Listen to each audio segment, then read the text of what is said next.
Hello बच्चों, मैं भूपेंद्र कुमार फिर से आप लोग के समक्ष उपस्थित हूँ। जैसे कि मैंने बताया था कि अब अगली वीडियो में मैं मुख्य परीक्षा के सामान्य अध्ययन के खंड से कुछ चीज़ों की चर्चा करूँगा। और मेरा विचार है कि सबसे पहले मैं प्रत्येक सेक्शन में जो लघु उत्तरीय प्रश्नों को जोड़ा गया है या इस बार से पूछे जाएंगे, जो नवाचार है, जो इनोवेटिव है, बीपीएससी के लिए इनोवेशन है, उस पर सबसे पहले हम चर्चा करें। और प्रत्येक सेक्शन से जो ऑब्जेक्ट से लघु उत्तरीय टाइप के प्रश्न हैं, शॉर्ट नोट्स हैं, उसके प्रारूप पर चर्चा करें। और आज सबसे पहले हम संविधान के खंड को शुरू करते हैं, जो पेपर 2 का सेक्शन 1 है। अब जैसे देखिए बच्चा लोग कि सबसे पहले हम लोग संविधान पर चर्चा करते हैं। और संविधान एक सारगर्भित विषय है और इसमें तार्किक पक्ष बहुत ज़्यादा होते हैं।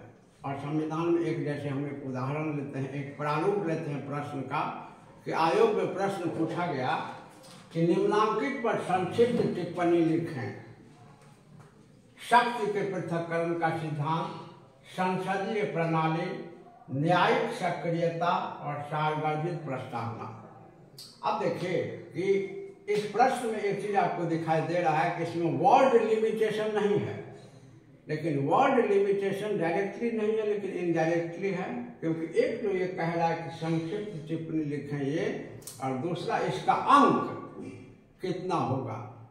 इस बात को ध्यान में रख करके इसका आंसर लिखा जाएगा। और जनरली इसको देखा जाता है कि 100 वर्ड में या 125 वर्ड में आप लिख सकते हैं, नहीं तो अगर वर्ड लिमिट नहीं है तो आधा पेज में आप इसको लिख सकते हैं। तो एक एक करके, और ये सब संविधान का थोड़ा सा तार्किक पक्ष है, जहाँ पर बच्चों के समझ में, अवधारणा में थोड़ी सी कमी होती है, जैसा कि मेरा अनुभव है।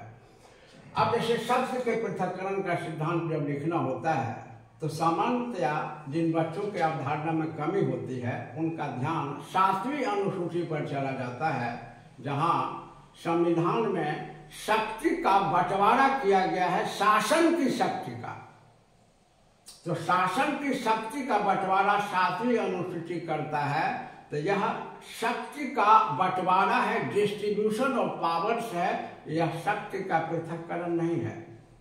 लेकिन हमने देखा है कि जब भी इस प्रकार के प्रश्न पूछे जाते हैं तो बच्चों का पहला ध्यान 7वीं अनुसूची पर चला जाता है, जो शक्ति का बंटवारा है, वितरण है, जिसमें केंद्र और राज्यों के बीच शक्ति को बांटा गया है, शासन की शक्ति को। और प्रश्न पूछता है शक्ति का पृथक्करण, तो सरासर उत्तर गलत हो जाता है। शक्ति के पृथक्करण के सिद्धांत का अर्थ है कि शासन की 3 शक्तियां, हम सभी पढ़ते हैं कि शासन की 3 शक्तियां होती हैं, विधायी, कार्यपालक और न्यायिक। इसीलिए शासन चलाने वाली संस्था जो सरकार होती है, इसके 3 ही अंग होते हैं, विधायिका, कार्यपालिका और न्यायपालिका। विधायिका विधि निर्माण का काम करती है, कार्यपालिका विधायिका द्वारा बनाए गए विधियों का संचालन करती है, उसको कार्य रूप देती है, और न्यायपालिका सभी कानून की समीक्षा और देखभाल करती है। तो शासन की तीनों शक्तियों का अलग अलग संस्थाओं में होना ही शक्ति का पृथक्करण है।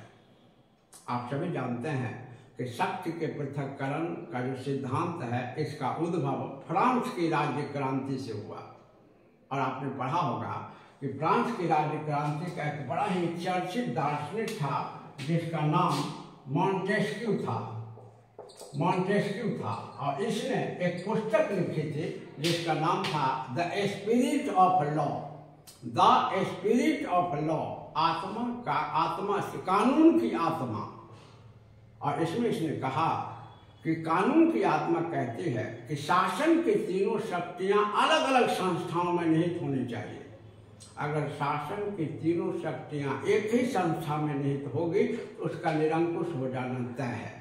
जैसा कि फ्रांस में राजतंत्र में या विश्व में कहीं भी राजतंत्र रहा है, तो राजा का निरंकुश हो जाना सामान्यतया तय होता है, क्योंकि शासन की तीनों शक्तियां राजा में ही निहित होती है। वो सबसे बड़ा कार्यपालिका होता है, वो सबसे बड़ा विधायिका होता है, वो सबसे बड़ा न्यायपालिका होता है। इसी का विरोध किया था मॉन्टेस्क्यू ने और कहा था कि शासन की तीनों शक्तियों का अलग अलग संगठन होना चाहिए।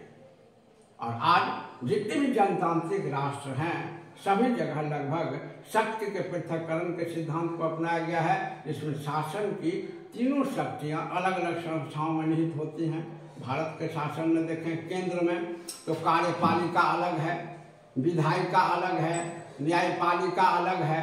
तो कार्यपालिका संस्था में राष्ट्रपति, प्रधानमंत्री और केंद्रीय मंत्री परिषद ये सब मुख्य रूप से आते हैं।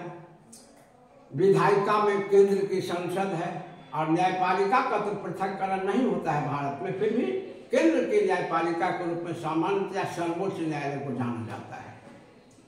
तो हमारे भारत में शक्ति के पृथक्करण के सिद्धांत को अपनाया गया और आपके लेखन पर पकड़ होनी चाहिए। जैसे आप इसको लिखें तो सबसे पहले आप लिखें कि शक्ति के पृथक्करण का सिद्धांत क्या है, शक्ति के पृथक्करण का उद्भव कहाँ से हुआ।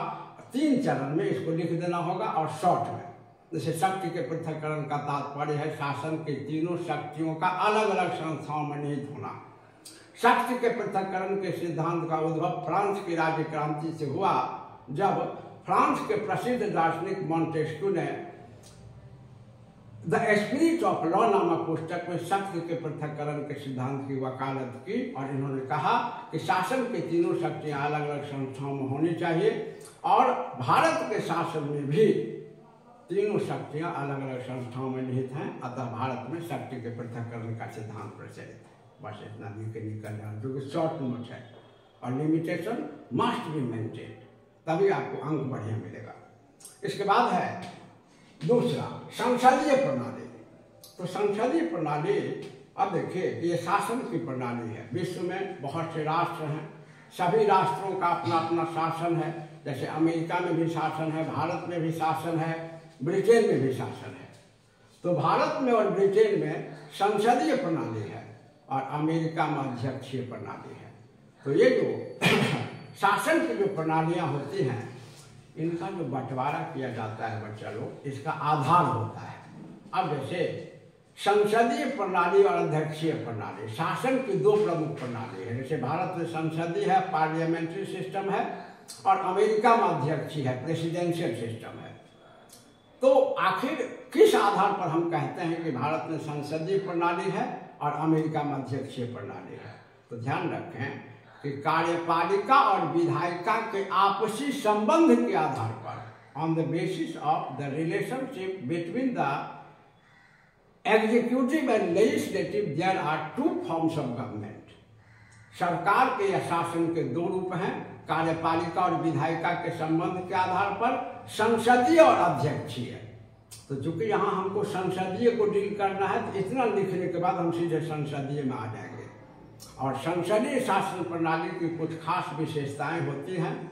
जैसे संसदीय शासन प्रणाली में कार्यपालिका और विधायिका के बीच साम्यता होती है, दोनों को एक दूसरे से अलग नहीं किया जा सकता। यहाँ तक कि कार्यपालिका का पद उसी को दिया जाता है जो विधायिका के सदस्य होते हैं। दूसरी विशेषता होती है कि द्वैध कार्यपालिका, ड्यूअल एग्जीक्यूटिव होता है। द्वैध कार्यपालिका माने कार्यपालिका के 2 प्रधान होते हैं, एक नाम मात्र के प्रधान या संवैधानिक प्रधान और दूसरा वास्तविक प्रधान।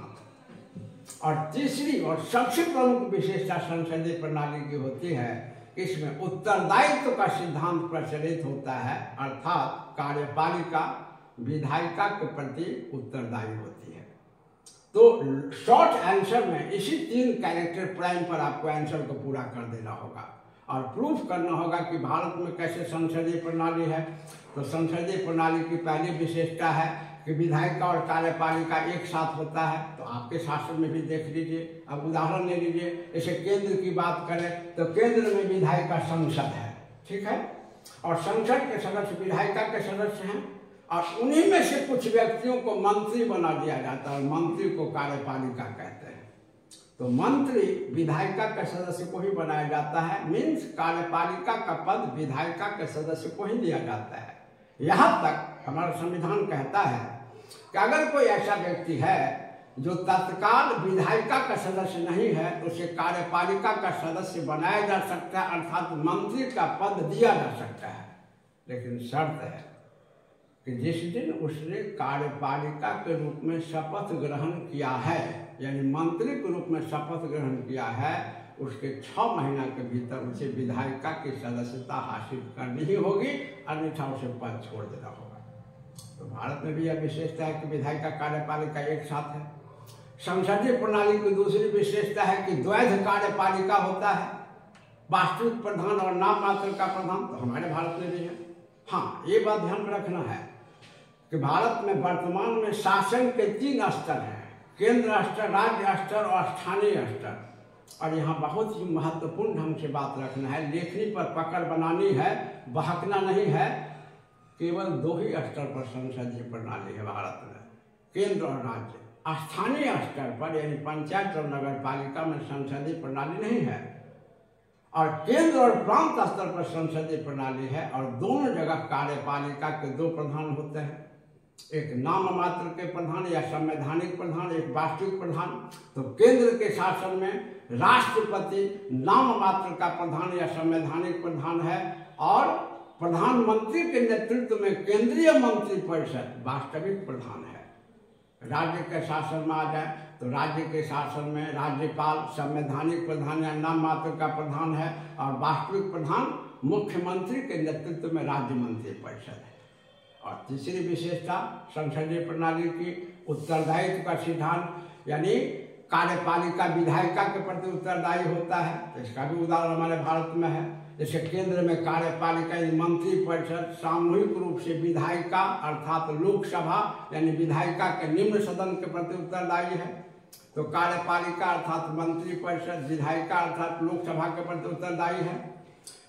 राज्य के शासन में देखिए तो राज्य के शासन में राज्य मंत्रिपरिषद विधानसभा के प्रति उत्तरदायी है।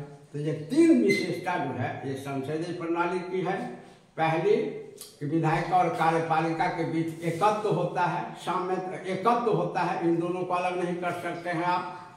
दूसरी विशेषता कि कार्यपालिका के 2 प्रधान होते हैं, और तीसरी विशेषता कि कार्यपालिका विधायिका के प्रति उत्तरदायी होती है। इन 3 मुख्य विशेषताओं को लिखकर और ये प्रूफ कर देना कि भारत में ये चीज दिखाई देता है, संसदीय प्रणाली स्पष्ट रूप से लिखा जाएगा। लेखनी पर पकड़ बनानी है और तथ्य का ज्ञान होना चाहिए, क्योंकि भाई जब तक तथ्य का ज्ञान नहीं होगा और लेखनी पर पकड़ नहीं बनेगी तो आप बात नहीं बना सकते हैं। ये लोक सेवा आयोग है। इसके बाद न्यायिक सक्रियता, यहाँ भी जो बच्चे लिखते हैं सामान्य में तो गलती कर बैठते हैं। न्यायिक सक्रियता का सामान्य अर्थ हम लोग क्या लगाते हैं, न्यायपालिका की क्रियाशीलता, लेकिन ये वास्तव में न्यायिक सक्रियता का अर्थ है नहीं, जुडिशियल एक्टिविज्म का अर्थ है नहीं, ये व्यापक अर्थ है। न्यायपालिका की क्रिया, न्यायपालिका तो हर कदम पर क्रियाशील होती है। आप देखिए अगर विधायिका गलत कानून बनाएगी तो न्यायपालिका रोकेगी, तो यह भी न्यायपालिका की क्रियाशीलता है। कार्यपालिका कानून को ठीक ढंग से नहीं चल रहा है तो न्यायपालिका रोकेगा, तो यह भी न्यायपालिका की सक्रियता है। लेकिन इसको न्यायिक सक्रियता कहते हैं नहीं। न्यायिक सक्रियता का तात्पर्य है कि जब न्यायपालिका जनहित की दिशा में या जनहित के कार्यों को लागू करवाने के लिए क्रियाशील हो, सक्रिय हो, तो इसे न्यायिक सक्रियता कहते हैं। इसीलिए ध्यान रखें कि संविधान द्वारा जनहित के का संरक्षक और जनहित का सजग प्रहरी न्यायपालिका को ही बनाया गया है। तो जब कभी भी न्यायपालिका जनहित के कार्यों को करने के लिए तत्पर होता है और विधायिका और कार्यपालिका पर दबाव डालता है कि आप जनहित के संबंध से संबंधित कार्यों को करें, तो इसे कहते हैं न्यायिक सक्रियता। और न्यायिक सक्रियता का सबसे बड़ा आधार है जनहित याचिका, PIL, पब्लिक इंटरेस्ट लिटिगेशन, क्योंकि न्यायपालिका जनहित की दिशा में तभी सक्रिय होगा जब उसके पास जनता कोई वाद लेकर के या कोई मुकदमा लेकर के जाए, और इसी वाद या मुकदमा को कहते हैं जनहित याचिका या लोकहित याचिका या अंग्रेजी में पब्लिक इंटरेस्ट लिटिगेशन। तो जब कभी जनता या जनता का समूह पब्लिक इंटरेस्ट लिटिगेशन को लेकर के न्यायपालिका के समक्ष जाता है, जैसे कुछ समय पहले पटना हाई कोर्ट के वकीलों ने एक जनहित याचिका पेश किया पटना में, पटना हाई कोर्ट में, कि भाई पटना में बहुत सारा कूड़ा कचरा का जमाव है, बरसात का मौसम आ रहा है, नाली जाम है, बीमारी फैलेगी और मास लेवल पर सामूहिक रूप से या व्यापक स्तर पर लोग बीमार पड़ेंगे। तो इस प्रकार की जो जनहित याचिका पेश की जाती है और इस पर जो न्यायपालिका सक्रिय होता है, इसी को कहते हैं न्यायिक सक्रियता। इसीलिए कहा जाता है कि न्यायिक सक्रियता का सबसे बड़ा आधार जनहित याचिका है। इस स्तर से आंसर लिख करके शॉर्ट में आप निकलें, लेकिन तथ्य को एकदम समायोजित करें। और लास्ट में जैसे सारगर्भित प्रस्तावना, तो सारगर्भित मतलब पृथ्वी प्रियम्बल, यानी पूरे संविधान का सार या मूल तत्व प्रस्तावना के गर्भ में ही छिपा है। और ये सच है, आप सभी जानते हैं कि प्रस्तावना को संविधान का आईना भी कहा जाता है। कारण कि भारतीय शासन के जितने भी आदर्श हैं, जितने भी उद्देश्य हैं, संविधान निर्माताओं का जो स्वप्न है, जो आइडियोलॉजीज हैं, वो सभी प्रस्तावना में रखे हुए हैं। इसीलिए भारत के शासन का समस्त सार, मूल तत्व प्रस्तावना में ही निहित है। हैंस प्रस्तावना को सारगर्भित कहते हैं। अब है कि इसको आप इतना ही लिख के तो चलेगा नहीं, तो इसके कुछ आदर्श को लिखिए। तो प्रस्तावना का आदर्श क्या है? जनतंत्र, गणतंत्र, समाजवाद, पंथ निरपेक्ष और प्रभुता संपन्न। जनतंत्र, गणतंत्र, समाजवाद, पंथ निरपेक्ष और प्रभुता संपन्न। इन 4-5 लाइन को डील कर दीजिए प्रस्तावना की भूमिका देते हुए। जैसे जनतंत्र शासन की वह प्रणाली है जिसका संचालन जनता द्वारा किया जाता है। भारत में अप्रत्यक्ष जनतंत्र प्रचलित है और यह प्रस्तावना के एक मुख्य आदर्श है। गणतंत्र, गणतंत्र कहता है कि भारत के शासन का प्रधान निर्वाचित व्यक्ति ही हो सकता है। यह भारतीय गणतंत्र की मुख्य अवधारणा है और यह प्रस्तावना का आदर्श है। पंथ निरपेक्ष स्पष्टतः कहता है कि सरकार का अपना कोई धर्म नहीं होगा और सरकार द्वारा सभी धर्मों को समान महत्व दिया जाएगा। प्रभुता संपन्न कहता है कि भारत के शासन की समस्त प्रभुता भारत के सरकार में निहित होगी या भारत के संविधान में निहित होगी। और प्रभुता 2 तरह के होते हैं, आंतरिक और बाह्य। और 1947 से ही भारत को आंतरिक और बाहरी दोनों संप्रभुता मिली है। अतः भारत एक प्रभुता संपन्न राष्ट्र है। तो संक्षिप्त टिप्पणी वाला जो उत्तर लिखना होता है, उसके लिए तथ्य का ज्ञान होना चाहिए, लेखन कला पर पूरी पकड़ होनी चाहिए और तथ्य को कैसे पिरोया जाए, इसको ध्यान में रखा जाना चाहिए। तो आज हमने संविधान के पक्ष को ऑब्जेक्टिव शॉर्ट टाइप में हमने बता दिया है और फिर अगले वाले वीडियो में संविधान से ही रिलेटेड अभी आपको 7-8 टॉपिक और बढ़िया बताएंगे ताकि आंसर लिखने में सुविधा हो। फिर अगले विषय के बारे में बताएंगे। तब तक के लिए धन्यवाद।